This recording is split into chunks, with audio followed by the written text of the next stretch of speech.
morning everyone, and welcome to Music Through the Ages lesson 5. So we've had a couple of weeks off from music because music and drama work is now being set on alternate weeks. So that means you'll have drama one week and then music the next, and then drama and then music for the rest of term. Okay, so we had started to look at different musical time periods. So we'd looked at Baroque music and we'd looked at classical music before the half term. So we're moving on today to Romantic music, which is next on our list. So we'll have a quick recap before we do that. So your LO today is to identify key features of Romantic music when listening. And to get extending, you need to be able to identify Baroque, classical and Romantic music when you're listening, and be able to describe the key features. So for example, if I played a piece of music and you said, Miss, that's definitely Baroque, that's great. That shows me you're on track. You know it's Baroque. But in order to get advancing or extending, you need to tell me why it's Baroque. So you might say, I know it's Baroque music because I can hear a harpsichord, and I can hear that the melody has got decoration, it's got ornaments in it, okay? Don't worry if you've forgotten a little bit. We're going to go through everything again today.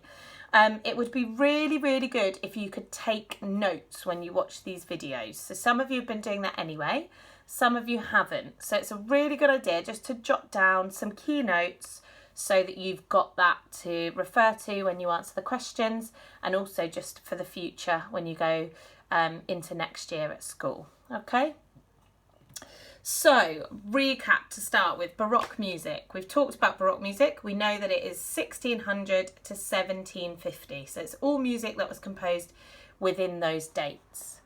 It used the harpsichord a lot. If you remember, the harpsichord is that twangy instrument. It looks like a piano, but it's actually, the strings are plucked on the inside.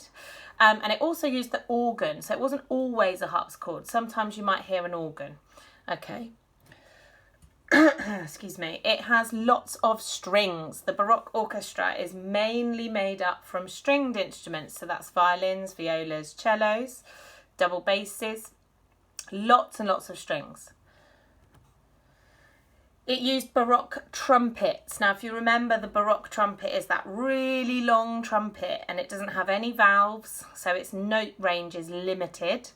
The flutes in Baroque times were made out of wood, and there were also oboes used, Baroque oboes and Baroque bassoons, which you learnt about in the first lesson. Ornamented melodies. So a reminder that an ornamented melody is a melody that has little decorative notes added. So you might have a trill in there or a turn in there.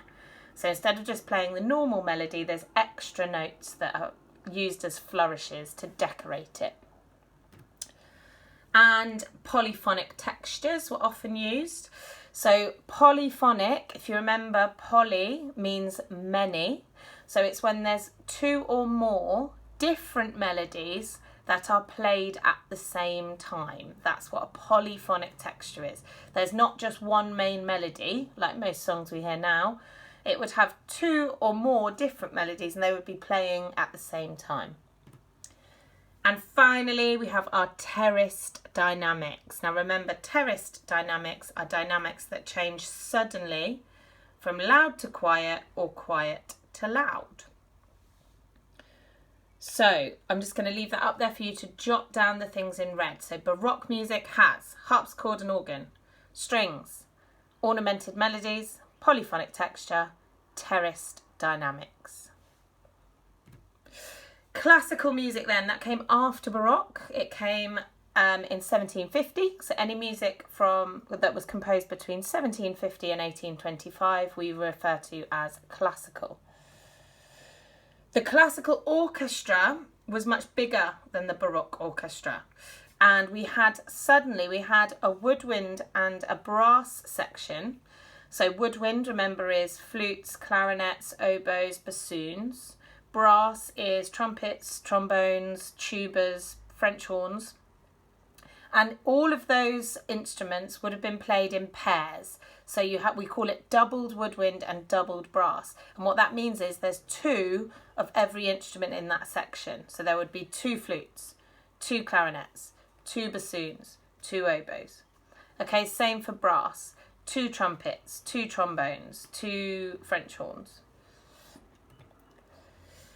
The texture moved away from polyphony. Polyphonic, remember, is 2 different melodies played at the same time, and it moved into melody and accompaniment, which is much more what we're used to hearing nowadays. So it's one main tune and some backing. The clarinet was invented. We hadn't heard that instrument before. The piano took over from the harpsichord. It became much more popular.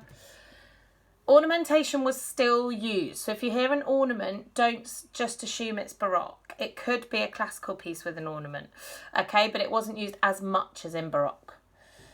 And finally, we had the introduction of crescendo and diminuendo. So just a reminder, a crescendo is when we go slowly from quiet to loud, and a diminuendo is when we go slowly from loud to quiet.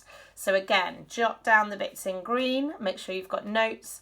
Classical music had doubled woodwind and brass parts, melody and accompaniment texture, clarinet was invented, piano took over from harpsichord, crescendo and diminuendo were introduced, and it's important you understand that it still had ornamentation, it just wasn't as ornamented as Baroque.